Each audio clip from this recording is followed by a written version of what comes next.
Keanu Reeves!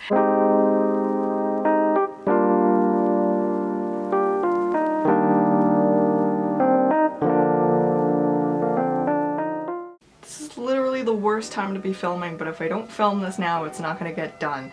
Today I'm gonna be talking about info on what to do or like basic stuff about Japan. So because I've been to Japan twice, I feel like I have the license to just tell you what to do when you're going to Japan. I'm being sarcastic. So this is my personal experience. I'm traveling to Japan and I am going to talk about things that I think might be important or interesting or things that you might want to know before you go. I have a list on things that I kind of noticed when we were in Japan.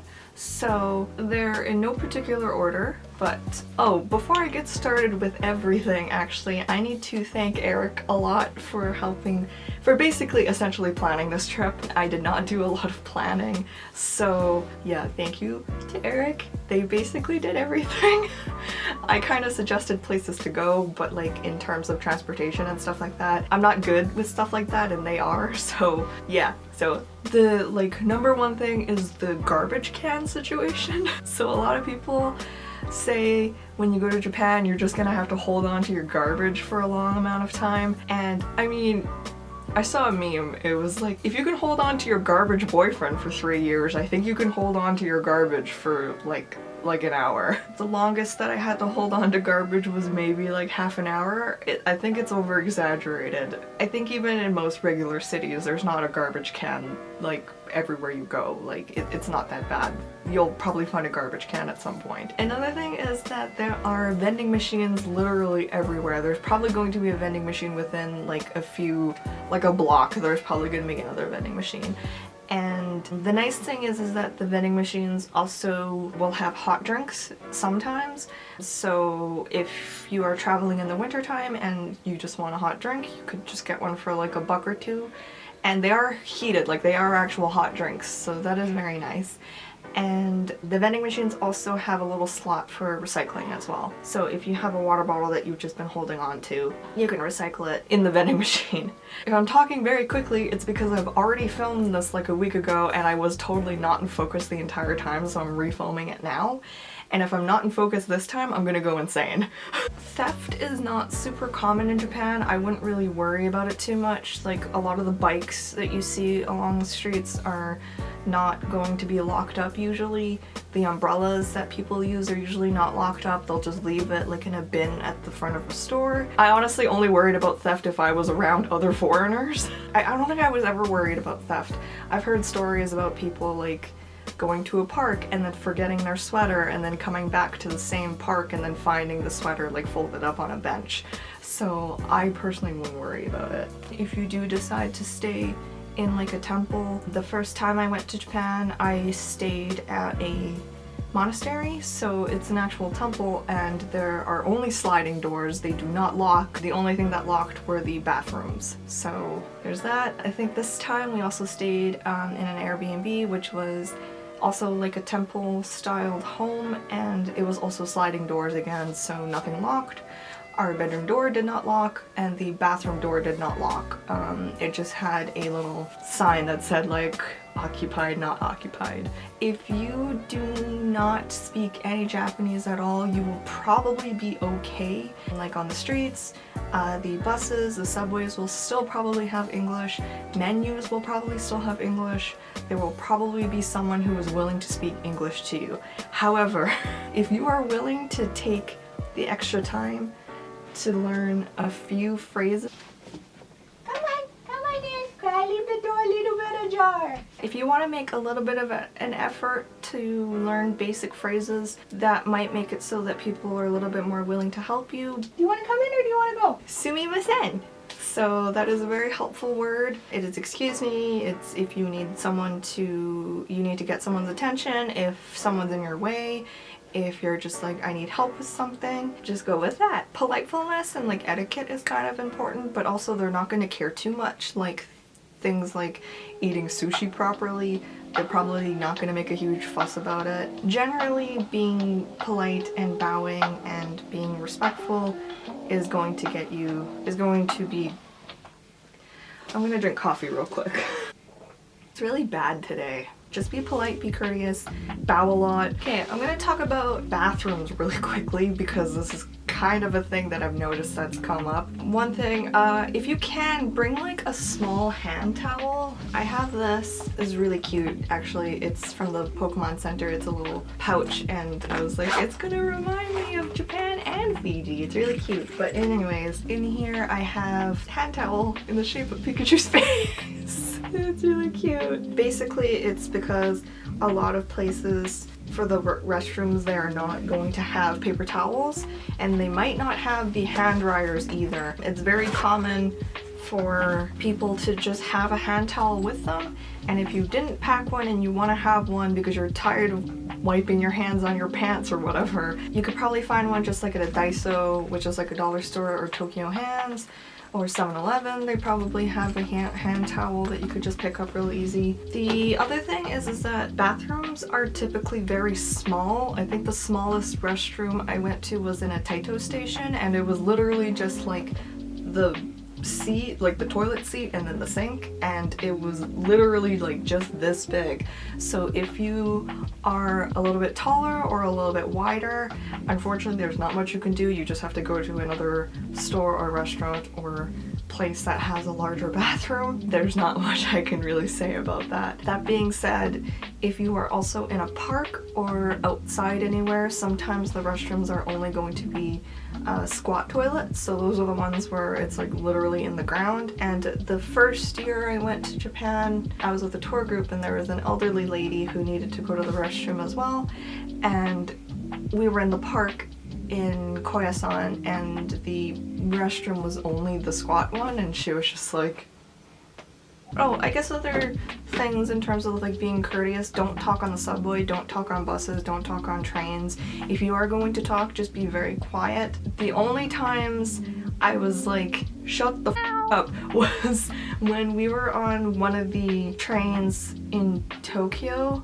And this kind of sucked. This is probably not going to be very relatable because it's not going to happen to everyone, like this particular situation. But when we went, it was also during the time that like the whole rugby thing was happening, and like I don't care about sports at all. And there was a lot of foreigners that were there because of the rugby thing, and it was really annoying because it kind of like ruined my whole immersive experience because there was just so many like English speaking people. And this sounds really weeby, but I was like really annoyed at the amount of like white people on trains that were just yelling about things, like about sports, or like there was one instance where the like people were being really loud, and I was like, shut the f up, like you're not supposed to be talking. Anyways.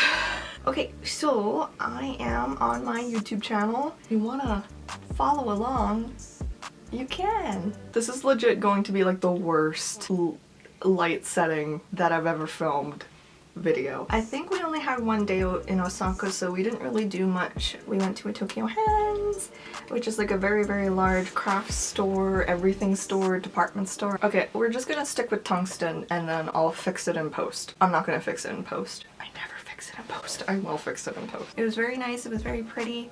I assume that it will be very, very pretty during cherry blossom season, which is, I want to go back to Japan during cherry blossom season. So we went to Naoshima right after, which is what we nicknamed the Art Islands. I would say if you were gonna go to the Art Islands and you didn't care about art or going to art galleries or going to art installations, don't go. Only because it can be fairly difficult to get there and to get around. For example, we missed one of our boats one of the nights, and we just had to take like a really long roundabout way to get back to the main island, which kind of sucked. That being said, like if you don't care about architecture, if you don't care about art, you don't care about seeing some like potentially minimalist style art, I would not recommend it because you are probably going to feel bored. And it is a very touristy place in the sense that it's like its main thing is probably tourism, and it's probably for like all of the art installations and everything like that. That being said, I did really like it. However, it did feel underdeveloped at times. Like it felt like certain islands were not really prepared to have that many people on the island. Like, we went to one island and it was kind of annoying because nothing was opened, and everything that said it was opened, it wasn't opened. And we ended up going to like a tiny little convenience store that was run by like two little old ladies, and I needed a 5 broken, I think. And I was just like, I didn't know how to say like break apart, so I just like did this a whole bunch, and then she was like, ah, okay, and then she gave me just the 100 yen coins.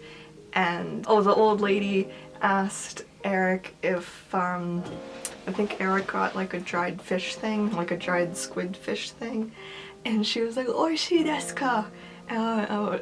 Eric didn't understand, or Eric didn't hear, and then I was like, she asked this, and we were like, yeah, it's tasty. So it was really cute. There were lots of really cool art installations. I had a really good time. We stayed at a little Airbnb, which was really cute, and it had 4 cats, and I only saw 3. 1 out of 5. No, it was fine. We did see Yayoi Kusama's pumpkins, which are those like giant sculptures. Obviously I'm not going to show it like this, I'll actually show the actual clip, probably. Okay, let's head to Hiroshima. In Hiroshima we stayed in a little apartment, which was very, very nice because we had a lot of space and we were able to wash our clothes too. Here was a very cute little cafe we went to, and it was run by a little old lady, and I think it was $6 for like a coffee and a little breakfast. It was very, very good. And I guess that's also a thing I'll mention about food. Breakfast is not very common there. It might be difficult to find breakfast. If you're a huge breakfast person, I would probably just recommend going to like a 7-Eleven and getting food if you can. The food in 7-Eleven is actually pretty decent. Oh, actually the thing I forgot to mention is that people worry about food a lot, so they're like, oh, I can't just eat sushi. Japan doesn't only have just sushi. Like, there's sushi, there's ramen, there's okonomiyaki, and then I blank on all the other food. There's like regular food too. Like, they have McDonald's, Wendy's, I think they probably have Subway. There's like, oh, KFC. There's like regular fast food places over there. If you are, however, vegan or vegetarian or need to be gluten-free, that might be a little bit more difficult, only because you are going to have to pre-research that. So if you are like just vegetarian, or even like you're okay with like fish broth and stuff like that, you might be okay, but I would definitely research beforehand to find and make sure that you have restaurants around where you're staying that you can eat at. My battery's dying. In Naoshima, there was a little cafe we went to go get coffee, and you'll notice that there's a shot of a whole bunch of bills from different countries, and Eric had the new holographic $5 bill and was going to ask if the owner wanted the new one because they only had the old one, which was the non-holographic one. And so we were giving it to them and they're like, oh, kawaii! And we were just talking to them a bit. They were like, where are you from, like, specifically, and what are you doing here, and stuff like that, and we were like, oh, Canada, and all that kind of stuff. And then the owner was like, Canada. Keanu Reeves! And then we were just like, yeah, Keanu Reeves is Canadian. But it was because apparently Keanu Reeves was like on the island, and then we panicked because we were like, Keanu Reeves was in here! But then the owner was like, oh, no, Keanu Reeves was just on the island like a month ago. And we were like, oh, okay then. The next thing that we did in Hiroshima was to go to the Peace Museum, which obviously is a major tourist point to go to in Hiroshima, and I personally feel like everyone should go, even if you're not into history. If you didn't know, I actually have a minor in history. Even though this was my second time going to the Peace Museum, there were new installations that weren't there the last time I went, and I'm not gonna lie, I did cry. I was watching something and then I got really emotional, and I ended up tearing a lot. So, oh, and we went and saw Sadako's crane, which is really nice, which is an installation. I think if you want to, you can hang up cranes there. I personally have hung up cranes there also, because when I went on the tour, we made some cranes to hang up there. I think you do have to talk to like a museum person. You can't just hang it up yourself. You have to go to someone to have it hung up properly. And I actually will mention, because you're like, oh, there's probably a million cranes. I have two of these now, which are little postcards that the museum actually gives out, which is recycled paper from the cranes that they actually take. So if there's too many cranes, they will take it and recycle them, and it's actually really pretty. Like, it looks like really nice handmade recycled paper. So Hiroshima is probably one of my favorite places to be. Like, if I was ever fantasizing about a place that I wanted to live in Japan, I would probably live in Hiroshima, to be completely honest. Only because I've talked to a friend about it who has also gone to Japan, who, okay, so like low-key I've convinced a lot of people to go to Japan, and like they probably wanted to go to Japan anyways, but I was just like, go to Japan! And my friends that have gone, the best way I could explain it was like, it felt like Winnipeg, but in Japan. And it's probably because like all the streets are a lot wider, all the roads are a lot wider, it's a lot quieter. Okay, here's the thing about that cafe we went to. It was this cafe. We were waiting whether they were saying they were full or if it was like they were just closing or something, but basically they turned us away. And I'm gonna like just shout them out because like this happened, and I'm not gonna lie about the situation or the experience. So it was this cafe, and the owner was basically like, no. So we started walking away, and then people were lining up, and I was like saying we should just wait here because I don't think it's gonna be that long of a wait.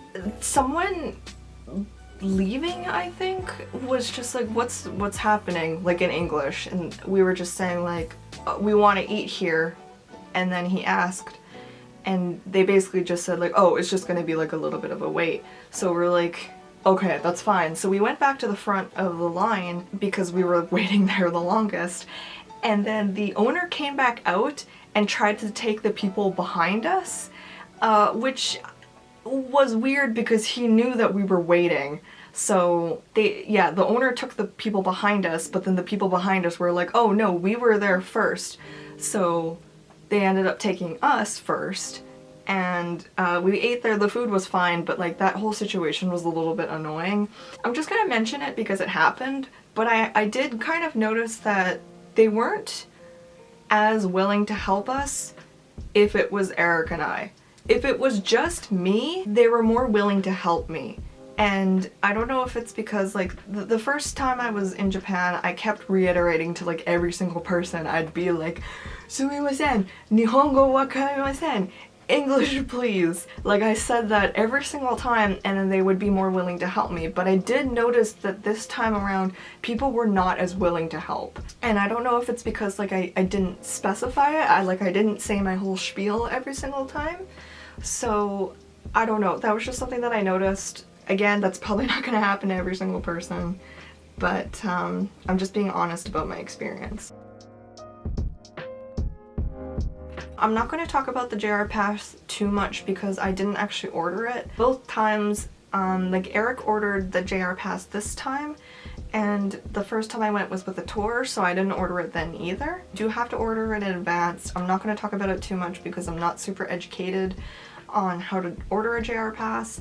We were gonna see the giant Torii Gate, but it was under freaking construction, so that was a little bit disappointing. But I've already seen it. I've already seen it. This was me in 2015. And it was beautiful. And then we are off to Tokyo. In Tokyo we stayed in an actual hotel because like everything was super booked up, probably because the whole rugby thing. Here is the fennec fox that we saw in a little pet cafe. You want to make sure that the animals are being treated right. You're gonna have to like really search where you're gonna go because I can't guarantee that every single place is gonna be treating their animals ethically. And that's not just Japan, that's everywhere. Like, there's tons of zoos all across the world where it's not like a reserve, like they're not actually taking care of the animals. The only thing that I can really maybe say is like cat cafes are probably going to be safe just because most cat cafes are actually like you can adopt the cats and you can take the cats home And like I said, like, it's not just a Japan thing, this is everywhere. There's pet cafes all across the world which are not the most ethical. Be aware of that, like, anywhere that you travel if you want to see animals. Other than the whole fennec fox thing at the cafe, they all seemed pretty happy. So some friends saw the vending machine clip and they were like, you didn't show what you got! So, okay. In the little gashapon, I got a little Mareep and a little Ditto, and the Mareep has a little Ditto face. And at the Pokemon Center also got a little Alolan Vulpix. I didn't really want to talk about the things that I got too much just because I didn't want it to be like this is all the things that I got in Japan, because I honestly didn't really get that much and I don't really want to contribute to like the whole buying things unnecessarily just because you're traveling. We are at the Pokemon Cafe, which was really cute, and we saw Server Pikachu. There's also Chef Pikachu, and it was really friggin' cute. And I got the Pikachu plate and a Moltres drink, and they were actually pretty decent for like essentially kid food. Like, it wasn't bland, it was pretty decent. Would I recommend everyone to go to it? No, if you don't like Pokemon, you're not gonna like it. Eric was looking at a review for the Pokemon Center and it said something like 2 stars, only has Pokemon, and we were like, miniature set of this little cat thing in a bathroom. I also got a miniature blender and a miniature rice cooker, and oh my god, there's Pikachu. And I'm sorry, but I was screaming the entire time. After that, we went to a restaurant for fugu, and if you don't know what that is the blowfish where if it's not cut properly, you will die. And so I didn't eat that. Eric ate it, and Eric said that it was, I think Eric said that it was fine. We went to a little kimono place, which was Kawaii Kimono Company, which I actually would highly recommend. It wasn't that expensive, and it basically is so that you could rent a kimono for a few hours and you can walk around the city and stuff like that. But it was also nice because they actually took photos of us, so here's some photos.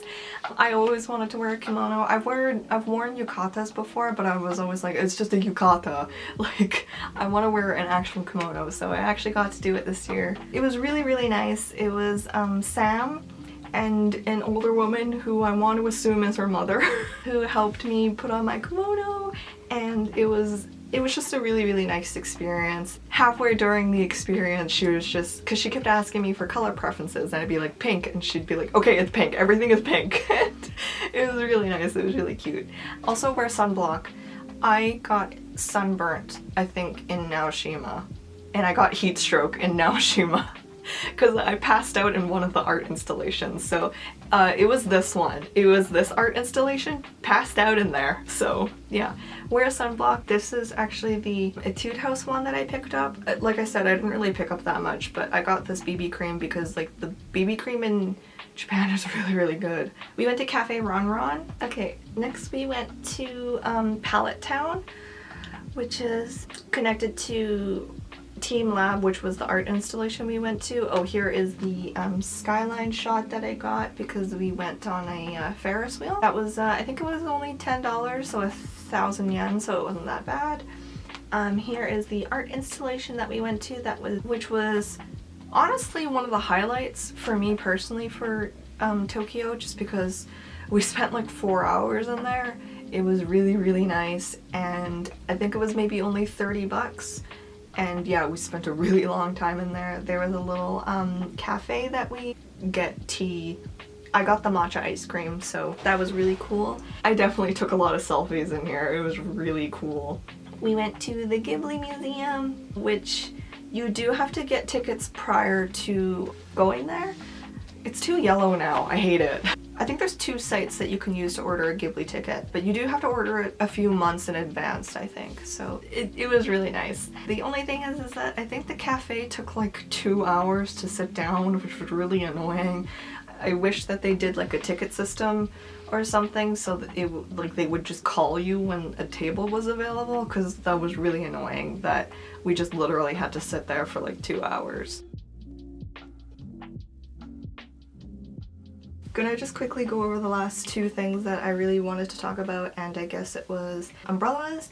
If it is super sunny out, you will notice that there are tons of people using umbrellas to basically block the sun. They also have umbrellas that actually have like UV resistance, because tanning isn't really a thing in Japan or in a lot of the Asian countries. It's not that tanning is frowned upon, it's just that it's just regarded as like skin damage, I guess. That's the best way I can explain it. It's just tanning is regarded as skin damage. So you'll notice that there are just more people with like sun hats and umbrellas and just like covering up their skin on really hot days. Tank tops aren't really a thing. It was whatever. I didn't care too much about it, but if you do wear tank tops or any shoulder exposing tops, you might get stared at. That's just something to keep in mind. If you want to use an umbrella, I would highly recommend it, because it's so hot. When I was there, it was so hot. When it gets hot, it's really, really hot and like humid. I ended up picking up a very small umbrella from Tokyo Hands, I think. It was relatively inexpensive. It was very, very cute. It was just like the size of a small pencil case. And here's a picture of me with it in front of a fountain, I think. The other thing was face masks. So I really wanted to get a face mask that was a reusable one, so I got a little kitty one, and I have lipstick on this now because it's super cute. And I'm not going to talk with this. It was Tokyo to Fiji. I think I filmed the story already. I'll just insert it. It was right here. I ended up having to use one on the plane because someone brought a friggin' baby. I'm sorry, but if you bring a baby onto a plane, you're an evil person. But they brought a baby on the plane, and they would like change the diaper in the cabin, like not in the bathroom. They would just change the baby in the cabin. So like every few hours I would just be like, what is that horrible, disgusting smell? Sylvia! I haven't had her in a video in a very long time, and it's probably because Are you okay? Okay. I don't know where you can pick the fabric ones up. I just got this from some random store in Harajuku, which is kind of annoying because I thought they would be more common, but the like single-use ones were everywhere. They were like in Daiso, but it's very common for people just to wear them when they want to cover their face. It's a common misconception that it's always when people are sick. So it's kind of more like a fashion thing now. Some people do wear them when they're sick, but generally it's also just like a fashion thing. That was pretty much it. I have to wash this now because I have lipstick on it. So I just wanted to talk about some fun side stories and like just a little bit more information about traveling to Japan, because I definitely want to go back to Japan, and I would highly recommend going to Japan. Japan is definitely one of the places that you need to do a little bit of research before going to it. Like, I think it's mostly the language barrier. Obviously, if you can speak a little bit of Japanese, that will probably help you, but I don't think it's necessary. Obviously, have like Google Translate on your phone and like data on your phone if you can. I've had a really good experience in Japan. I highly recommend it. I have recommended Japan to like everyone. It's just, there's just a couple things that you need to take into account for making the trip. So if you do end up going, hope you enjoy your trip. For a channel update, I guess I just will quickly mention that this video and then the Fiji video are probably going to be the last ones where I'm ever really talking in it extensively. Like, I'm going to talk about something in Fiji because something happened in Fiji. After that, I'm probably never going to talk again on this channel, and I think I kind of figured out what I really wanted now. So I'm probably just going to do art videos and I don't know, like little aesthetic journal vlog type deals. And yeah, I think that's all I really want for this channel now. Like, I initially started this channel to express myself in other creative avenues, like with films, because I just wanted to do something different and to showcase my art in a different way. So that's why I started this channel. I've come to terms with the fact that I'm not very comfortable on camera. Even though I like to say that I'm comfortable on camera now, I think I've reached a point where I can safely say like I'm not actually that comfortable. It takes a lot out of me to like talk and kind of articulate myself very well. Like, I usually have to talk with a script or something like that, just because I kind of ramble a lot. Like, you don't see how much I actually edit out when I'm rambling, like I'm doing right now. So that's it. Just wanted to do a little channel update as well. And I'm gonna change this outfit because I think I hate it, but I gotta go. So thank you so much for watching this video. I hope it was somewhat helpful. If not, I thought If not, then I don't know. Okay, so I'm gonna go now. Okay.